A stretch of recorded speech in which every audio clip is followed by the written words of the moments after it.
नमस्ते दोस्तों, मेरा नाम है शुभम और आपका स्वागत है हिस्ट्री ऑफ थिंग्स में। हिस्ट्री ऑफ थिंग्स में जैसा कि आप सभी लोग जानते हैं कि हम लोग हर बार कुछ ऐसे लोगों से बात करने का प्रयास कर रहे हैं जो लोग देश के लिए कुछ अच्छा कर रहे हैं या कुछ अनूठा कर रहे हैं। इसी कड़ी में आज हम लोगों के साथ हैं दिल्ली से author Amit Agarwal ji. Amit Agarwal ji university of Roorkee के पास आउट हैं, जो कि आज आईआईटी रुड़की के नाम से जाना जाता है। बहुत ही प्रेस्टिजियस इंस्टीट्यूट है भारत का, और अभी महाराष्ट्र के एक प्रेस्टिजियस पीएसयू में कार्यरत हैं। और अमित अग्रवाल जी ने अभी रिसेंटली उनकी एक किताब लिखी है, वो किताब बहुत ही ज्यादा पॉपुलर भी हुई है। तो उस किताब के बारे में आज हम अमित अग्रवाल जी से चर्चा करेंगे कि उनको ये किताब लिखने का आइडिया कैसे आया। उस पुस्तक के विषय में मैं आपको थोड़ा सा बता देना चाहता हूं कि उस पुस्तक की पृष्ठभूमि क्या है। उस पुस्तक का नाम जो है वो नाम है स्विफ्ट हॉर्सेस शार्प सॉर्ड्स। तो स्विफ्ट हॉर्सेस शार्प सॉर्ड्स के बारे में मैं बताना चाहूंगा कि इस पुस्तक के अंदर उन्होंने कुछ इस तरह की स्टोरीज ली हैं जो जनरली हिस्ट्री के अंदर हमें नहीं पढ़ाई गई। हिस्ट्री के अंदर हमें कई सारे वॉरियर्स के बारे में, कई सारी ऐसी घटनाएं जो हमारे देश की प्राइड को जगाती हैं, उनको अनफॉर्चुनेटली कई वर्षों से छुपाया गया है। अंग्रेजों के समय भी छुपाया गया और आजादी के बाद भी छुपाया गया। तो उन सभी घटनाओं का उन्होंने इसके अंदर जिक्र भी किया है, और उसको टेक्नोलॉजी से जोड़ते हुए कैसे हमारे भारत का इतिहास था, कैसे हमारे भारत की इकोनॉमिक्स थी, कैसे हमारे भारत की वेपनरी थी, इन सभी चीजों के बारे में उन्होंने अपनी पुस्तक पर चर्चा की है। तो आपका बहुत बहुत स्वागत है अमित जी। तो सबसे पहले मैं आपसे जानना चाहूंगा कि आप एक इंजीनियर होते हुए अचानक बैकग्राउंड में कैसे आए, और ये हिस्टोरिकल चीजों में कैसे आपका इंटरेस्ट जागा, और आपको क्यों लगा कि इस तरह की पुस्तक लिखनी चाहिए। जी। एक्चुअली जब मैं आईआईटी रुड़की में था तो वहाँ की लाइब्रेरी बड़ी अच्छी है। वहाँ पे तो काफ़ी बड़ी लाइब्रेरी है जो कि हमने पहली बार देखी थी अपनी ज़िंदगी में। स्कूल में तो इतनी अच्छी लाइब्रेरी होती नहीं थी। तो साथ में वहाँ पे इंजीनियरिंग की बुक्स के अलावा सोशल साइंसेस की भी बहुत सारी बुक्स थी, हिस्ट्री पे, इकोनॉमिक्स पे, ज्योग्राफी पे। तो तब वहाँ पे एक हिस्ट्री का एक अलग सेक्शन था वहाँ पे। तब मैं एक दो बार वहाँ पे गया, और हिस्ट्री हमारा एक इलेक्टिव सब्जेक्ट भी था वहाँ पे। तो मैंने हिस्ट्री, और फिर प्लानिंग थी उस समय की सिविल सर्विसेज में के लिए अटेम्प्ट करना है।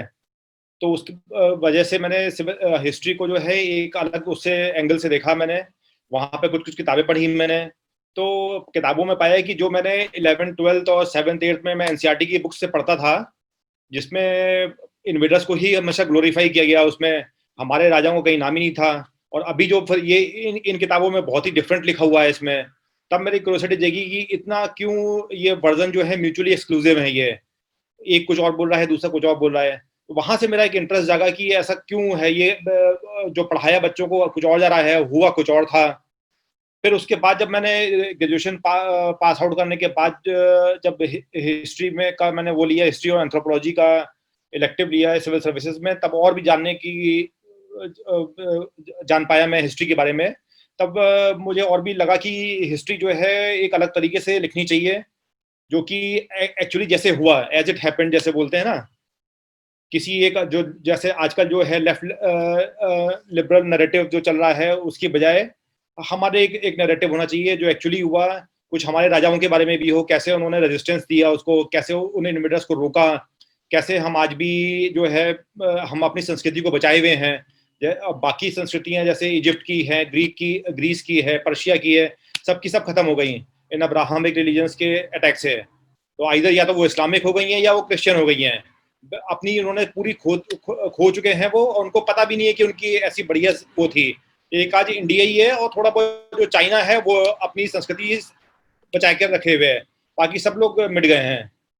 तो उसमें चलते हुए मेरे पास एक 20-25 साल से दिमाग में था कि हाँ भाई मुझे कुछ लिखना है, कुछ करना है।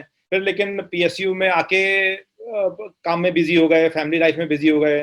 फिर जो अभी लॉकडाउन के टाइम पे काफ़ी मुझे टाइम मिला, तो तब मैंने सोचा कि इसको यूटिलाइज करना चाहिए अपने पैशन के लिए।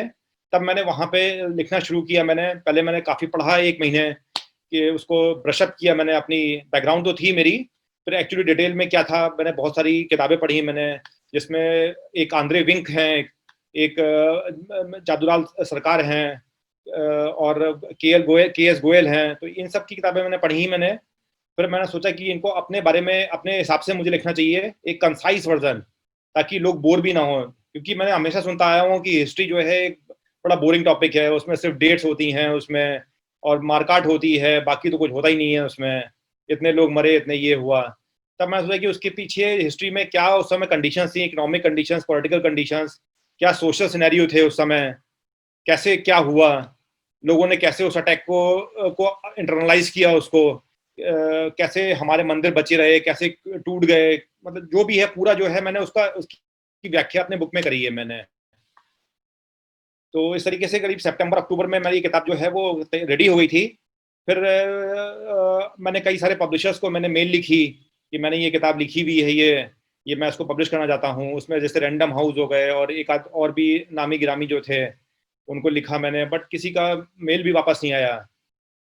तो फिर मेरे एक दो जो मित्र हैं रुड़की के ही, उन्होंने बोला कि वो भी किताबें लिख चुके थे, तो उन्होंने मुझे बताया कि आजकल ज़रूरत नहीं है, सेल्फ पब्लिशिंग का ज़माना है, अपनी किताब खुद प्रिंट करा के जो है वो आप अमेजन में दे सकते हो, वो लोग डिस्ट्रीब्यूट करेंगे। तो टेक्नोलॉजी आजकल इतनी ज़्यादा है कि इतनी अच्छी है कि जो हम जैसे इंडिपेंडेंट ऑथर्स हैं, जो नए ऑथर्स हैं, उनको एक चांस है उनको। जैसे पहले आज से 10-15 साल पहले जब टेक्नोलॉजी नहीं थी तो वो लोग सिर्फ पब्लिशर के क्या के चक्कर काटते रहते थे और कुछ हो नहीं पाता था।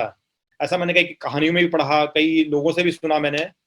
तो बट लेकिन अमेजोन के आने से एक ये हमें कंफर्ट है कि हमें हमारी किताबें पब्लिश हो सकती हैं, और जो किंडल वर्जन पब्लिश करना चाहते हैं उनको तो प्रिंट भी नहीं करानी है, सीधे अपनी पीडीएफ या अपने वर्ड डॉक्यूमेंट अपलोड कर दीजिए और नेक्स्ट डे वो पब्लिश हो जाती है। बट उसमें एक ड्रॉबैक है सेल्फ पब्लिशिंग का कि इसमें प्रमोशन जो है थोड़ा मुश्किल है, क्योंकि आपको अपने नेटवर्क पे, अपने फ्रेंड्स के, अपने फैमिली के नेटवर्क पे डिपेंडेंट होना है। तो वो उसमें एक जो कि प्रोफेशनल नेटवर्किंग नहीं है ये, तो उसके लिए उसमें थोड़ा सा एक ये वो है, लैकून है। आई थिंक ये एक हम जैसे लोगों के लिए एक इस बाधा को हमें पार करना है, इस ब्रिज को क्रॉस करना है हमें। जी। और हिस्ट्री को लगता है शायद इसलिए भी बोरिंग है, जो कि आपने एक जगह पर शायद बताया भी है कि इंडिया के लोगों को इंडिया के बारे में कुछ अच्छा बताया ही नहीं जा रहा। बच्चों को ये बिल्कुल जा रहा है कि वो तो सिर्फ पिट रहे थे, मुगल सुने मार रहे थे, कभी सिकंदर मार रहा था, कभी ब्रिटिश मार रहे थे। तो जो गुलामी का इतिहास है वो पढ़ने में कभी इंटरेस्ट नहीं आ ही नहीं सकता, क्योंकि वो बिल्कुल सोचते हैं ये तो सारा बुरा ही बुरा है, तो इतना बोरिंग होता है कि बच्चे उसको सीरियसली लेते नहीं है। और जो अच्छा इतिहास है वो सेक्युलरिज्म के नाम पर अनफॉर्चुनेटली हमसे छुपा दिया गया। असल में वो रियल सेक्युलरिज्म नहीं है और हिस्ट्री के साथ भी जस्टिस नहीं है, बट वो छुपा दिया गया। तो एक और कई बार पब्लिशिंग हाउस भी इतने ज्यादा बायस्ड टू लेफ्ट है कि वो जैसे कोई चीज देखते हैं कि इंडिया को ग्लोरीफाई किया गया है या भारत की पुरानी प्राचीन संस्कृति को ग्लोरीफाई किया है, तो उसको अचानक से वो किसी पर्टिकुलर रिलीजन से जोड़कर और उसको सेक्युलरिज्म के नाम पर ब्लॉक कर देते हैं, या फिर उसको पब्लिश ही नहीं होने देते। तो ये भी बहुत बार राइटर्स के साथ दिक्कतें आती हैं। तो मैं चाहूंगा कि कुछ स्टोरीज आप शेयर करें अपनी बुक से, जो जनरली हिस्ट्री में नहीं देखी जाती हैं, लेकिन आपने अपनी बुक के अंदर वो स्टोरीज ली हैं, कुछ छोटे एनेक्डोट्स वगैरह हो। हाँ बिल्कुल बिल्कुल। एक जैसे स्टोरी बहुत ही कम लोगों को पता है। एक गुजरात की एक क्वीन थी, नाइकी देवी। तो उनके बारे में बहुत ही कम लोगों को पता है। मुझे भी थोड़ा बहुत ही पता था, फिर बाद में पढ़ने में पता लगा। नाइकी देवी गुजरात की क्वीन थी, और इनके टाइम में ही ये 1178 में मोहम्मद गौरी ने अटैक करना शुरू किया था इंडिया पे। तो वो गुजरात में, माउंट आबू तब गुजरात में था, तो वो वहां तक आ गया था। तब उन्होंने ठाना कि भाई ये बहुत ज्यादा अटैक हो रहे हैं। अगेन वहां से गजनवी के पास से करीब 150-200 साल का गैप था, जिसमें जब राष्ट्रकूटाज और चालुक्याज ने फिर से एक यूनिटी टाइप की हो गई थी, इंडिया एक ही सूत्र में बन रहा था, तब अटैक बहुत कम थे उस समय। लेकिन मोहम्मद गौरी के आने के टाइम पे फिर से सब खंडित हो गया था। सब अलग अलग राजा थे, छोटे छोटे, पंजाब में कोई और, सिंध में कोई और, गुजरात में कोई और। तो ये नाइकी देवी ने बोला कि इसको हम जो है अटैक करेंगे, इनको बचाएंगे हम अपने अपने प्रदेश को, अपने उसको। तो वो जो है वो अपने सेना के साथ वहां पे माउंट आबू पे गई। उन्होंने वो पर्टिकुलर लोकेशन चूज किया जहाँ पे, माउंट आबू में आप जानते होंगे कि वहाँ पहाड़ी रास्ता है वहां पे। तो वहां पे उन्होंने देखा कि जो घोड़े जो होते हैं वहां पे सबसे लीस्ट जो है, जो ये मोहम्मद गौरी गजनवी थे, ये सब टर्क्स थे, और इनके पास इनकी मेन स्ट्रेंथ होती थी घोड़े। इनके जो टर्किश घोड़े होते थे बिल्कुल स्टडी और स्ट्रांग होते थे, जो कि एक एक दिन में 100-100 किलोमीटर चल सकते थे। तो ये गजनी से और सेंट्रल एशिया से आते थे और एक हफ्ते में हमारे दिल्ली, पंजाब पहुंच जाते थे ये। और क्योंकि इनको जो है बिल्कुल प्लेन्स थे इंडिया के, और सेंट्रल एशिया में भी स्टेपीज जो जिसको बोलते हैं वो प्लेन था। एक एक ही एक रास्ता था जो पहाड़ी था, बीच में पड़ता था खैबर पास, जो कि 4000 मीटर 5000 मीटर की भी हाइट पे जाता है, वो उनके लिए एक एचएलएस हिल टाइप का था जहाँ पे उनको रोका जा सकता था। बट वो हम लोगों ने से कभी कुछ चूक हुई, हमने कभी ध्यान नहीं दिया कि वहाँ पे एक हमारी जो है पर्टिकुलर एक परमानेंट सेना वहाँ पे रहनी चाहिए जो कि इन इन्वेडर्स को रोक सके, क्योंकि एक वही रास्ता था वहाँ पे बहुत ऊंचे उसमें था और बहुत संकरा रास्ता था, वहाँ पे घोड़े इफेक्टिव नहीं थे, तो वो एक वहाँ पे रोका था। बट हमने जो है वो समहाउ वो हमसे छूट गया।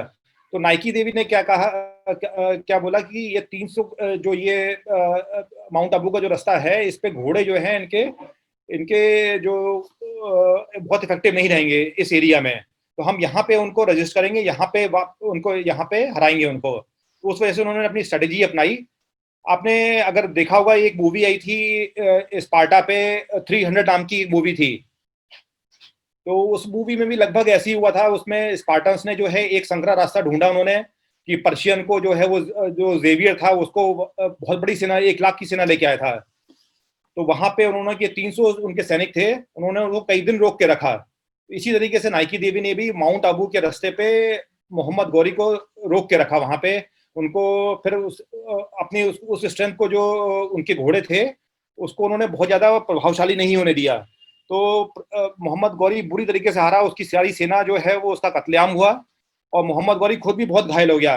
लेकिन हमारा जो धर्मयुद्ध जो चला रहा है कि भाई जो हम निहत्थे को नहीं मारेंगे, जो इंजर्ड हो गया उसको नहीं मारेंगे, जो गिरा पड़ा है उसको नहीं मारेंगे, जो इन्फेंट्री है वो इन्फेंट्री से अटैक से लड़ेगा, जो कैवलरी है वो कैवलरी से लड़ेगा, हाथी वाला हाथी से लड़ेगा। तो ये सब के कुछ धर्मयुद्ध के हमारे एक वो थे, ये महाभारत टाइम से चले आ रहे थे ये। हालांकि महाभारत में भी लोगों ने फिर जो है कई बार आपने सुना होगा, देखा होगा, सुना होगा कि धर्मयुद्ध में का जो है उन लोगों ने इस्तेमाल नहीं किया। तो इस बट नाइकी देवी जो है वो मार सकती थी, तो 1178 में ही मोहम्मद गौरी का काम तमाम हो सकता था, बट उनको छोड़ दिया। फिर उनके जो सैनिक जो बचे हुए थे वो उसको उठा के वापस गजनी ले गए। वो फिर 2-3 साल तक शांत रहा मोहम्मद गौरी, और फिर वो लेकिन फिर से उसने अटैक करना शुरू कर दिया। धीरे धीरे उसने पंजाब लिया, उसने फिर फर्स्ट बैटल ऑफ तराइन जो पृथ्वीराज चौहान ने हराया उसको। पृथ्वीराज चौहान की लड़ाई में भी वो आधा अधमरा था, वो उस बैटल में रात भर वो ऐसे ही पड़ा रहा, उसके बहुत ही लहूलुहान था, वो खून निकल रहा था, वो अगर ऐसे ही पड़ा रहता तो वो मर जाता। पृथ्वीराज चौहान चाहते तो उसको पकड़ सकते थे, उसको मार सकते थे वहीं पे, बट उन्होंने फिर वही धर्मयुद्ध का कॉन्सेप्ट आया बीच में कि नहीं भाई इसको नहीं मारना है, इसको छोड़ दो उसको। तो वो उनके सैनिक उठा के ले गए, वो अगेन 1 साल बाद जो है वापस आया, और एज वी से रेस्ट इज हिस्ट्री।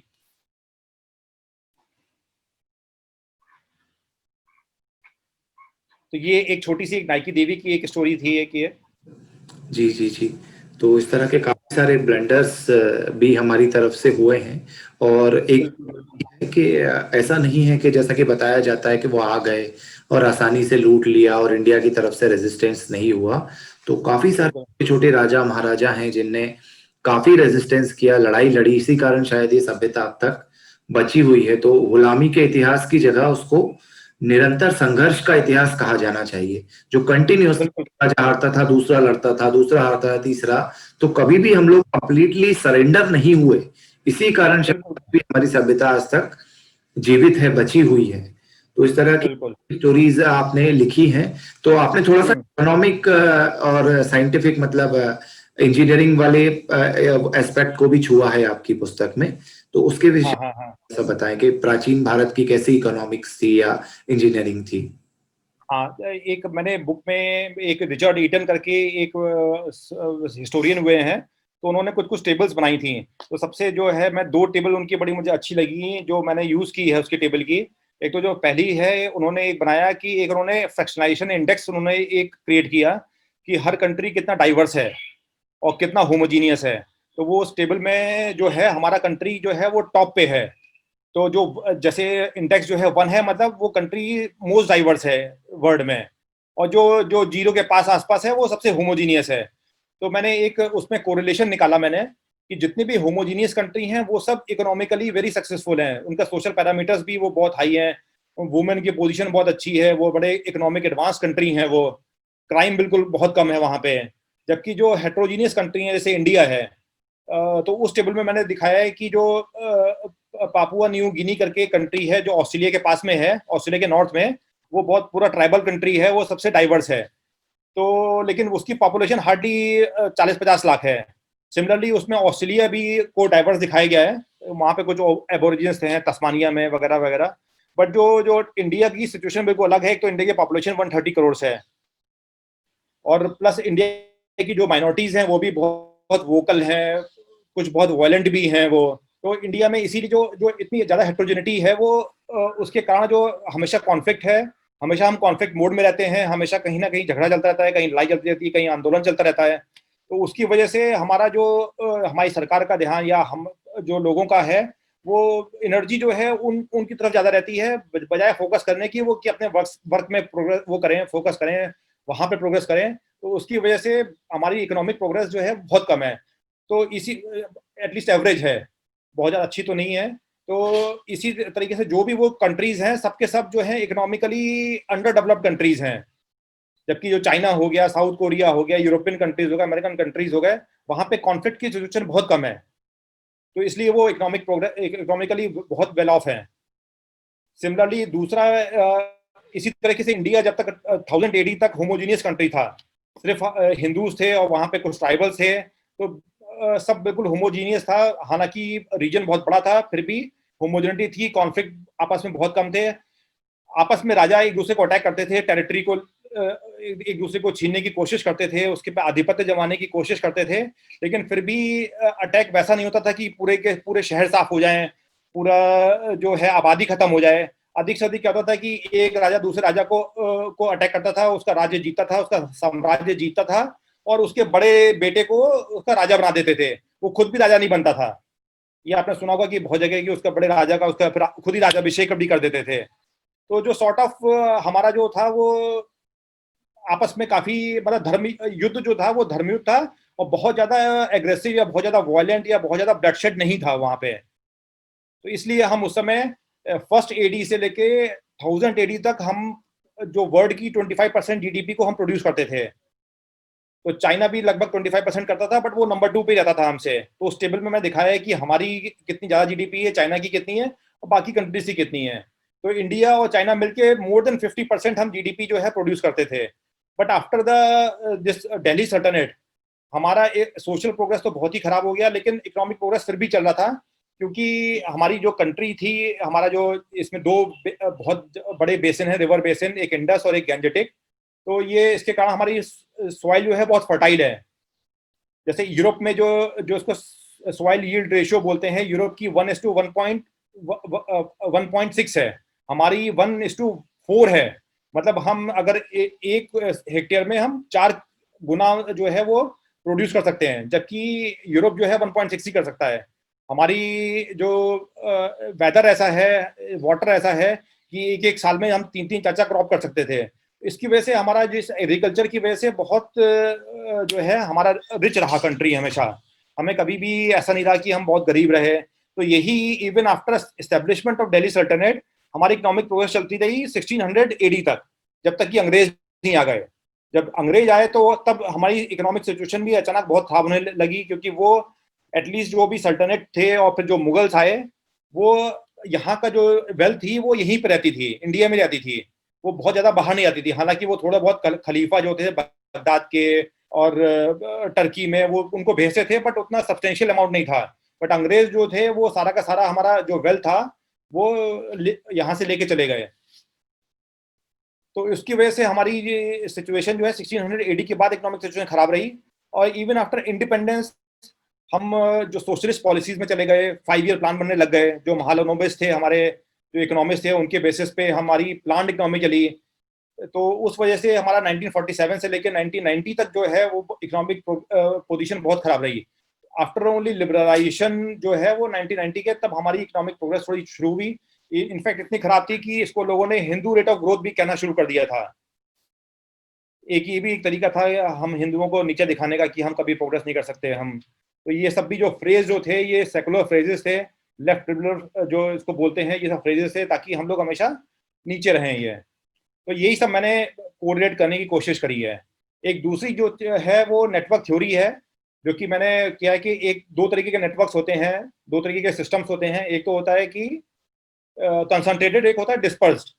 तो डिस्पर्स इंडिया वाला जो है वो डिस्पर्स है, बहुत सारे पावर सेंटर्स होते हैं इसमें, डिफरेंट डिफरेंट। तो आप एक पावर सेंटर को आप क्रश भी कर रहे हो तो दूसरे पावर सेंटर्स चलते जा रहे हैं, उन पर ज्यादा इफेक्ट नहीं पड़ रहा है। तो यही इंडिया में हुआ, उन लोगों ने पंजाब में, सिंध में अटैक किया, फिर बाद में दिल्ली पे किया, लेकिन बंगाल हो गया, साउथ इंडिया हो गया, आसाम वाला साइड हो गया, वो इंटैक्ट रहा वो।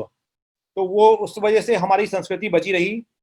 लेकिन उसमें क्या हुआ कि जो ये डिफरेंट डिफरेंट पावर सेंटर्स हैं, इसकी वजह से हमारी जो इफिशियंसी है वो डाउन हो गई। जबकि जो कंसंट्रेटेड नेटवर्क है उनकी इफिशियंसी बहुत ज्यादा होती है, जैसे यूरोप हो गया, चाइना हो गया, अमेरिकन कंट्रीज हो गए, ये सब एक पावर सेंटर हैं। तो इसमें से कुछ भी उनको इम्प्लीमेंट करना बहुत आसान होता है, कोई भी आइडिया। तो इसकी ये सब मैंने जो है ये को एक ट्राई किया है कि इस हिस्ट्री को, ये इंजीनियरिंग के जो कॉन्सेप्ट्स हैं उनसे कोरिलेट कर पाऊँ मैं। तो आई थिंक मैं थोड़ा सफल रहा हूँ मैं इसमें, कि काफी लोगों ने बोला कि उनको अच्छे से समझ में आया इसे। जी, तो जैसा कि आपने बताया कि एंगस मैडिसन की भी इसमें इकोनॉमिक हिस्ट्री ऑफ वर्ल्ड की जो रिपोर्ट थी, उन्होंने भी इस बात को चिन्हित किया है कि भारत जो है वो दुनिया की सबसे ज्यादा बड़ी जीडीपी भी था और सबसे ज्यादा एक्सपोर्ट भी करता था अंटिल मुगल्स के समय भी, बल्कि भारत नंबर 1 नंबर 2 रहा। एक बार चाइना चला गया था इंडिया नंबर 2, लेकिन अंग्रेजों के समय से जो डिक्लाइन शुरू हुआ वो इतना ज्यादा गिर गया कि वो 25% से 1 पॉइंट कुछ तक आ गया था, 2 पॉइंट तक आजादी के समय तक। तो इतना ज्यादा अंग्रेजों ने जो भारत की लूट करी और उससे अपना सारा इंडस्ट्रियल रिवॉल्यूशन सफल किया, और वो मॉडल असल में बाद में दुनिया ने अपनाया कि ये सफल है, जबकि वो पूरा भारत की लूट पर खड़ा हुआ मॉडल था। और आज जब 70 सालों में वो लूट का पैसा खत्म हो गया, तो आज दिख रहा है कि सारा का सारा यूरोप चरमरा के गिर गया, सारी इकोनॉमी उनकी, ग्रीस की भी गिर रही है, यूरोप की गिर रही है। तो वो फेल्ड मॉडल था। तो एक छोटा सा देश जो एक प्रदेश के बराबर था हमारे, उसने इतने बड़े देश का पैसा लूट रखा था, तो वो चलता रहा इतने साल। तो ये सब कुछ आपने बहुत ही अच्छी तरह से अपनी पुस्तक के अंदर भी समझाया है, बताया है। तो इसके बाद एक चीज और जानना चाहता हूँ कि कई बार क्या होता है कि ये इतिहास जब लिखा ही नहीं गया था, आपको इसका रिसर्च करने में कितनी दिक्कत आई? कैसे आपने ढूंढा कि ये फाइटर्स की ये कहानियां थी? जैसे आपने गुजरात की रानी की कहानी बताई, तो ये फिर आपने कहाँ से, कौन कौन सी बुक से ढूंढा, कैसे कलेक्ट किया ये सारा हिस्ट्री? अब जो हिस्ट्री है, एक तो जॉन की करके एक हिस्टोरियन थे, इंडियन हिस्टोरियन, मतलब ब्रिटिश हिस्टोरियन थे, बट उन्होंने इंडियन हिस्ट्री में बहुत काम किया। तो मैंने उनकी किताब, एक जैसे बताया मैंने, एक आंद्रे विंक हैं, वो फ्रेंच थे, लेकिन उन्होंने इंडिया की हिस्ट्री पे, मिडिवल हिस्ट्री पे स्पेशली बहुत बड़ी रिसर्च करी उन्होंने। और प्लस जादूनाथ सरकार थे, उनकी एक मिलिट्री हिस्ट्री करके एक बुक है, मिलिट्री हिस्ट्री ऑफ इंडिया, वो। प्लस मैंने रोमिला थापर को भी रिफर किया, जो कि इसकी लेफ्ट लिबरल नैरेटिव की बड़ी, मतलब सबसे बड़ी लेखक रही हैं उसकी। वो उनको ग्लोरीफाई करने में उनका बड़ा हाथ रहा। जो एनसीईआरटी की बुक्स लिखी हैं वो भी उनके द्वारा ही, उनके उसमें नेतृत्व में लिखी गई हैं। तो मैंने उनकी बुक भी रिफर करी कि उन्होंने क्या लिखा हुआ है, कितना गड़बड़ लिखा हुआ है, और मुझे क्या नहीं लिखना है मुझे। वो सब, ये इन 3-4 किताबों का जो है वो मैंने लिया। और बाकी जो मेरी एनालिसिस थी वो मेरी खुद के दिमाग की थी, और जो जैसे मैंने बताया कि जो इंजीनियरिंग से कोरिलेशन किया है वो सब मेरा अपना था वो। जी, तो आपने कंपैरेटिव स्टडी की है कि मतलब आपने कुछ ऐसा बायसनेस नहीं किया, आपने लेफ्ट विंग राइट विंग सभी लोगों की किताबें ली, सभी को पढ़, पूरा एनालिसिस बेसिस पर वो दिया। ये व्यूअर्स को बताना चाहूंगा कि इससे ये पता चलता है कि this is a very well researched book. कि कई बार क्या होता है, लोग ये ब्लेम करते हैं कि जो भारत की बात करते हैं, राष्ट्र की बात करते हैं, वो लोग पढ़ते लिखते नहीं हैं, वो लोग सिर्फ कहानियां बनाकर लिख देते हैं। तो वैसा नहीं है, इन्होंने किताबें पढ़कर और रिसर्च कर और उसके बाद रेफरेंसेस के साथ वो पुस्तक लिखी है, जिसके अंदर से ये सारी की सारी चीजें निकल कर आ रही हैं। तो अमित जी, मैं एक चीज और आपसे जानना चाहता हूँ। जैसे कई सारे नए राइटर्स होते हैं जो पुस्तक लिखना चाहते हैं, अभी अपकमिंग राइटर्स आना चाह रहे हैं, यूथ में है स्पेशली, जो इस बात से परेशान है कि मतलब हमारे देश में सही इतिहास नहीं पढ़ाया गया, तो उनको क्या करना चाहिए और पुस्तक लिखते समय किन किन चीजों का ध्यान रखना चाहिए कि ये नहीं करना है और ये करना है? हिस्ट्री तो बुक्स उसका जी जी जी, मतलब हाँ, हिस्ट्री के लिए। तो सबसे पहले तो किसी भी हिस्ट्री बुक लिखने के पहले हिस्ट्री के लिए पैशन होना बहुत जरूरी है, कि अपने इतिहास के बारे में, अपने रूट्स के बारे में, कि हम क्या थे हम, और हम अब हमारा क्या रहा इतिहास, और हम क्यों ऐसा था, इतिहास क्यों था, कैसे था। तो ये सब जानना बड़ा जरूरी है, ये पैशन पहले होना चाहिए। उसके बाद आजकल इंटरनेट के से आने से ये सब रेफरेंसेस मिलना बहुत आसान हो गया है। देखिए बनस्पत के आज से 20-25 साल पहले जब इंटरनेट नहीं था, तब लोगों को लाइब्रेरी में पर्सनली जाके किताबें ढूंढनी पड़ती थी। उनको दिल्ली में जाके, बॉम्बे में जाके, अहमदाबाद में जाके तभी किताबें मिलती थी। छोटे शहरों में तो लाइब्रेरियाँ होती नहीं थी, आजकल भी नहीं होती हैं, पहले तो बिल्कुल ही नहीं होती थी। तो इस वजह से आजकल जो है रेफरेंसेस मिलना बहुत ही आसान हो गया है। तो वो पहले अच्छे से स्टडी करके किताब में क्या क्या लिखा गया है, क्या हमारा ऑथेंटिक इतिहास है, वो जानना बहुत जरूरी है कि क्या हुआ। तो उसके लिए डिफरेंट तरीके के, जैसे मैंने बताया कि रोमिला थापर को पढ़ना ही बहुत जरूरी है, और सीताराम गोयल को पढ़ना भी बहुत जरूरी है, जादूनाथ सरकार को भी पढ़ना बहुत जरूरी है। तो इन सबको डिफरेंट जो जॉनर के लोग हैं, मतलब जॉनर मतलब कि left wing, right wing, balanced, सबको पढ़ना जरूरी है। और एक अपनी जो है अपना एक बनाना है कि एक्चुअली क्या हुआ, उनसे सब निचोड़ निकालना है उससे। तो वो निकाल के फिर आपको अपनी भाषा में ये लिखना चाहिए ये। तो मैंने भी, जैसे अब मैंने पहले बोला आपको कि सब लोग बोलते हैं कि हिस्ट्री बहुत बोरिंग होती है, तो कई सारी किताबें जब मैंने पढ़ी तो मैंने उनकी भाषा बहुत जो है क्लिष्ट थी, बहुत बहुत कठिन थी। तो वो मैंने यही ट्राई किया कि किताब जो है बिल्कुल इजी लैंग्वेज में होनी चाहिए, इजी इंग्लिश में होनी चाहिए। जो लोग जो है जैसे स्पाई थ्रिलर लोग पढ़ते हैं 3 से 4 सिटिंग में, 3-4 दिन में खत्म हो गया, उसी मोड में मैंने लिखने का ट्राई किया है कि वो, ताकि हिस्ट्री जो है एज ए नॉवल रहे, हिस्टोरिकल फिक्शन रहे, तो लोगों को नॉलेज भी बढ़े, एंटरटेनमेंट भी हो।